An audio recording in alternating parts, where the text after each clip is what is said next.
Okay, hey everybody, this is Grace. I'm just now leaving the huge Dollar Tree store here in Texas. It's the biggest one in Texas. So nobody needs to tell me that there's bigger ones in other states because I know that. That's why I say in Texas. And believe me, somebody will say, well, there's a bigger one. That has happened. Some people are very confrontational. Oh, they want to know. Well, what would be the word? They want you to know that they know more than you. I'm serious.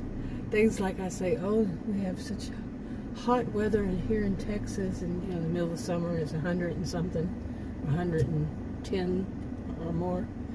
Well, there are other states that have it hotter. Well, I don't live in those states. Believe me, some people. Okay, am I going to be able to get out, or are you going to take your time? Oh yeah, and there's going to be a bus, so I'm not going to be able to get out. Nobody can. That bus is flying down here. Yes, flying down here. So, okay, had to stop for a second. I'm losing my voice all the time. But anyway, speaking of confrontational, actually, I don't know if I would call that even confrontational, nor this. I would not call this confrontational. But I was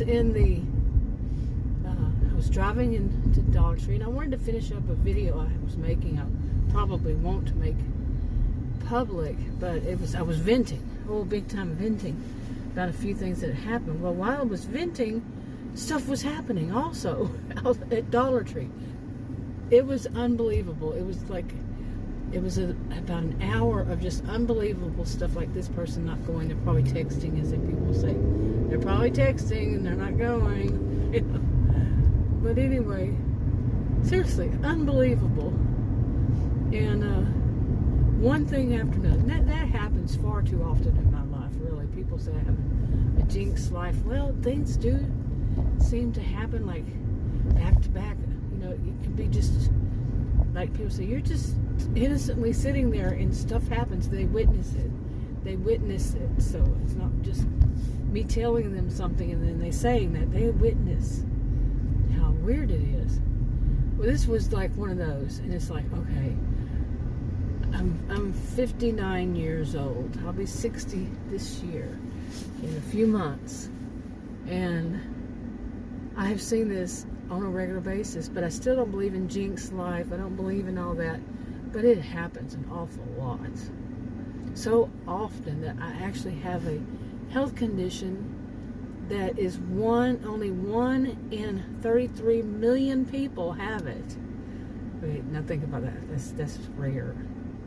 So rare. And it is rare that weird things happen to me quite often. Or just annoying things, petty things, petty annoying things.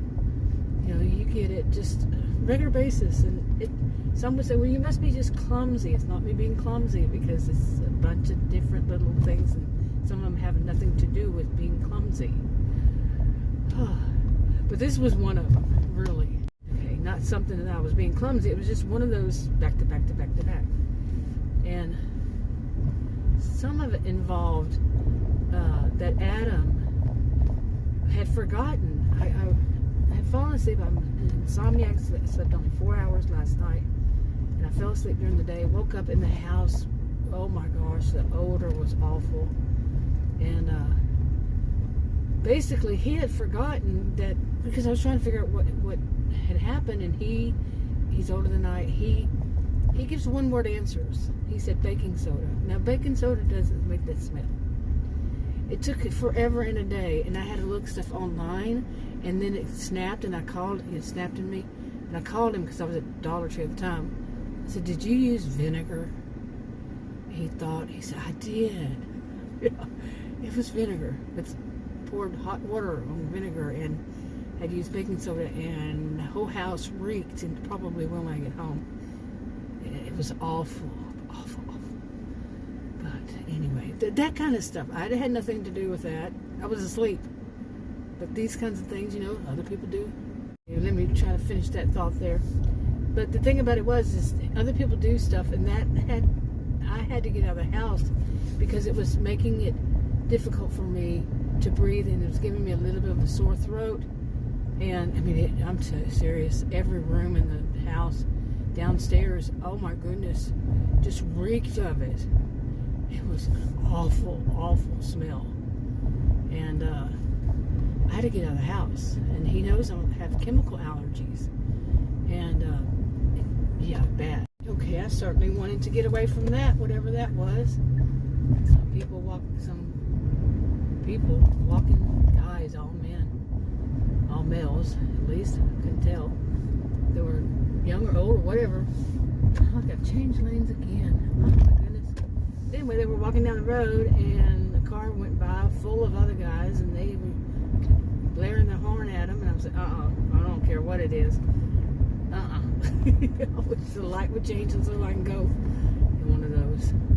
Because this thing with the smell and all that, it just set off, I am serious, it set off a chain of events that was unbelievable.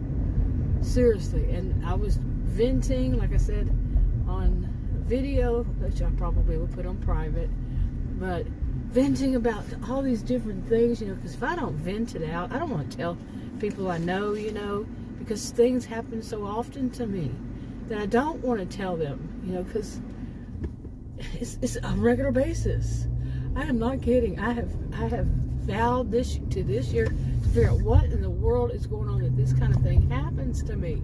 I know there's nothing I can do about it. When things keep happening, and they're beyond your control.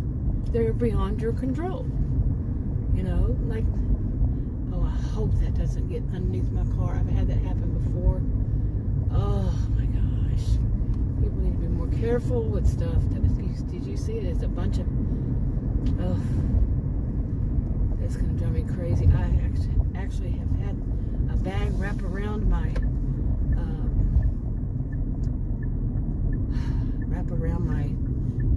what's it called? Muffler pipe before, and oh my goodness, seriously. And I didn't know it for a long time, and I went to get an oil change, and the guy said, do you know you have a bag wrapped around your muffler pipe? And what I didn't know what had happened, but I was, woman, why are you standing like that? Wow. But anyway,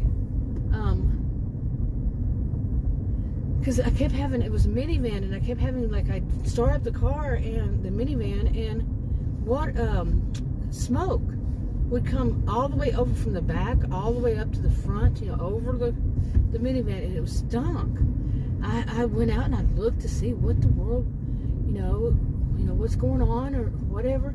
Couldn't find anything, and it was somehow wrapped around it where I wasn't able to see it. When that guy lifted it up to do the oil change, they lifted it up. It was one of those where they lift them up. Okay, I had to clip some off because there was some kid. Hopefully it got it all. From what I could see, it did. I don't put people's, other people's kids and such in my videos, so hopefully it did. Okay, I wanted to, I remember, every time I come here, I remember this, something that happened here one time before. It's a drive-through for chicken, and it was right after, it was in 2020, in February 2020, and I had just fallen one day, and hurt my knee really bad, and it did bad, whatever it was, really did bad, my left knee. Okay, am I going to be able to get out of here? Probably not. But anyway, I had to wait. It was the first time I was able. Okay, where are you turning? I was able to get out, and we went to this place. I was driving, and it was so painful. I was in such pain, and because it was fine at home, I was fine. It had been 2 weeks after I'd heard it, and I was feeling so much. Like, I couldn't sit down, I couldn't sit right, it was hurting, and that was in 2020, remember, February 2020, and that was a bit before it got, so I'm leaving out the word, well known about, that I had been watching. So yeah. Anyway, but with me, you know, all I knew at the time, what I was thinking was I hurt my knee really bad. I just fell. I tipped to the left, fell on the hardwood floor on my knee with my whole weight. And when you tip to the left and the whole weight on it, and I remember telling Adam, something's not right with my mind. Well, it wasn't until much later I realized those had been the symptoms of, not the falling over, but the brain wasn't working right, this kind of stuff, you know, foggy brain, and then what all that I went through after that, kept thinking, because I was in such, it was bad, wasn't all that much information that I knew about it, even though I had paid a lot of attention, especially after that. But yeah, all my symptoms led me to believe that's what I had. And yeah, pretty sure. And anyway, so 2 or so weeks after that, I was finally feeling good, feeling better and everything. You know, I still didn't know that. There weren't any tests back then. You know, I did not have any clue that it could, really, I was just saying that it was something wrong with my knee. And I wasn't able to go to the doctor. That was one thing. My mind was so confused.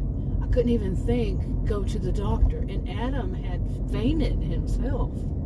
So perhaps we both had it, and our brains weren't thinking right, you see.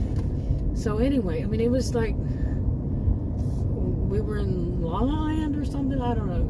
I mean, I'm diabetic, I know foggy brain. It wasn't that kind of foggy brain. It was somehow different foggy brain, yeah. So anyway, so when finally I was feeling better, we went to get us some chicken. I mean, I just wanted to test and see how it was to sit down. It was hard for me to sit down and stand up before them because of that knee. And by the time I got there, I was feeling pain. The knee was hurting, the knee itself. And so, you know, we wanted to hurry up. And I think it was the first time or one of the times. That's a nice looking thing, isn't it? And anyway, that time or maybe the next time, and there was a woman in the drive-thru. The guy told us when we got up there, the guy working there told us what was going on. She wouldn't move. She was the first person in front of, she was the person in front of us. Okay, and she just wouldn't move. Really. She wouldn't, she got her food and she just sat there. And there was no way around her. It's just one lane. There's a drive-through thing for car wash. And there was no way around her, no way to back up, nothing like that. And it was like, hello, move, you got your food. And finally they kept coming to the window and we're thinking, what's going on? Is something wrong with her order or what? And we were getting a little upset because it was a while. I mean, it wasn't like 30 minutes or anything, nothing that drastic, that long. But it was like, this is weird. So finally she moved, and the guy what is this? You're not going to leave us enough room to get through? Really? Crazy people? But anyway, yeah, we've been having a lot of trouble with that, and Adam's getting really angry with that. Not those people, but a lot of different people out through here. That was just one time. Never seen before.